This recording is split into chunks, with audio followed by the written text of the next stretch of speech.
व मतदारसंघातील विकास कामांची गती कायम ठेवण्यासाठी महायुतीला मतदान द्या, असे आवाहन महायुतीचे उमेदवार अतुल सावे यांनी बुधवारी मतदारांशी बोलताना केले।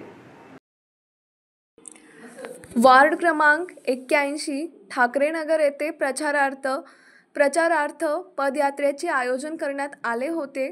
यावेळी सावळी यांनी नागरिकांशी संवाद साधत त्यांच्या समस्या आणि अपेक्षा जाणून घेतल्या। त्याचबरोबर मतदारसंघात विकासाची गती कायम ठेवण्यासाठी महायुतीला मतदान करण्याचेही आवाहन केले। नावे म्हणाले, मागील 2.5 वर्षात मतदारसंघात हजारो कोटी रुपयांच्या विकास कामांची पूर्तता करण्यात आली होती, ज्यामुळे मतदारसंघाचा चेहरा बदलू लागला आहे। यावेळी अभिजित देशमुख, अमोल मोरे आदी महायुतीचे पदाधिकारी, कार्यकर्ते आणि नागरिकांनी पदयात्रेत सहभाग नोंदवला।